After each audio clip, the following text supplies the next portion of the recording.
Genesis 3:17, and to the man he said, since you listened to your wife and ate from the tree whose fruit I commanded you not to eat, the ground is cursed because of you.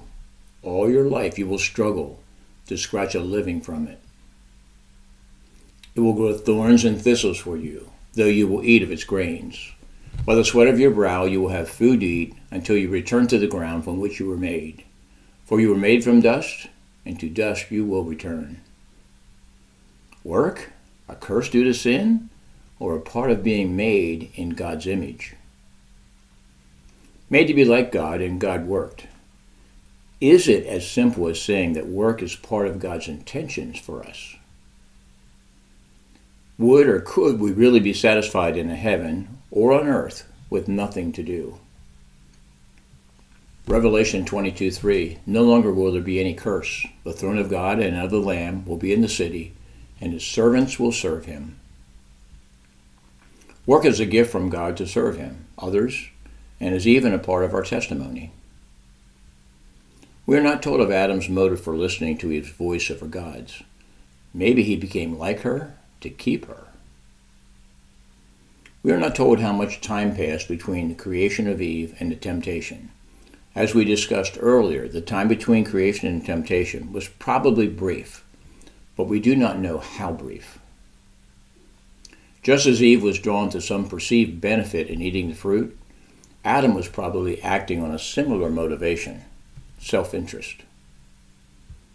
Notice the exact verbiage of the text. Since you listened to your wife and ate from the tree whose fruit I commanded you not to eat, the ground is cursed because of you. Yes, Eve offered the fruit to Adam, so she played a role, but Eve was incapable of making Adam sin.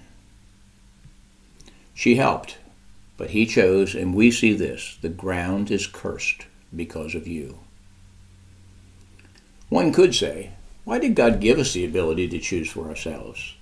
And even when we say such things, we are doing the sinful thing of shifting blame. But this is an empty argument, and one at its core that tries to assert that God is not good. If the inability to choose would be the best possible condition for God's creation, then that is how it would be. The ground is cursed because of you. Up until this point, it seems that the ground was producing all that mankind needed to eat, and with much less work than after the curse. Just as the woman would be hit in her natural realm, the home, so the man would be hit in a place where he would spend most of his life, the workplace. Adam is actually given a death sentence that would await him after first serving a life sentence.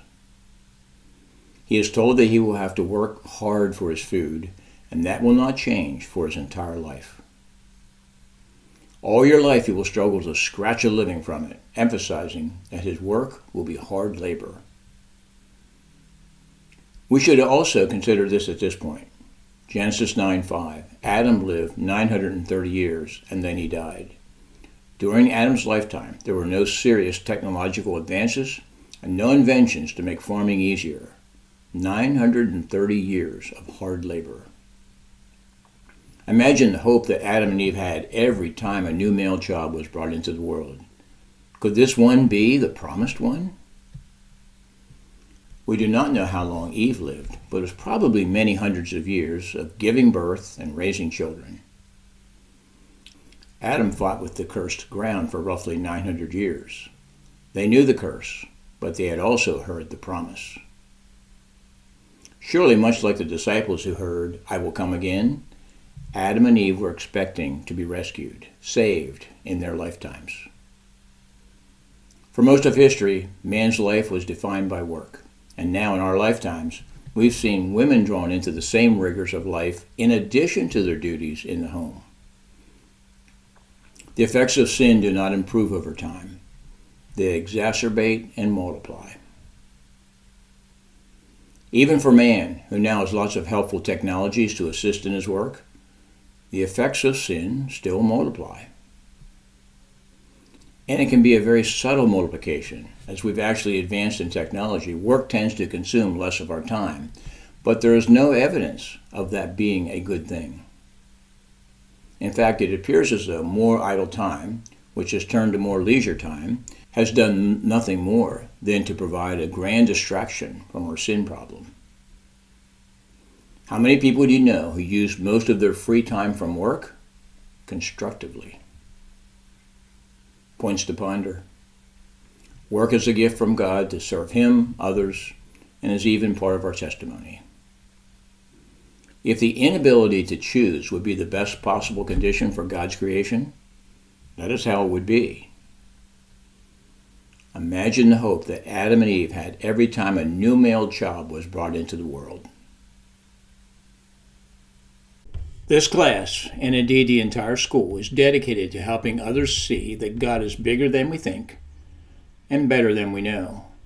To get to the next video, make a note of the class number for this recording. Then search for the next one. Here is a sample.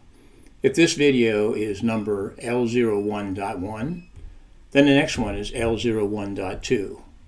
And remember to like and subscribe on YouTube and follow on Rumble.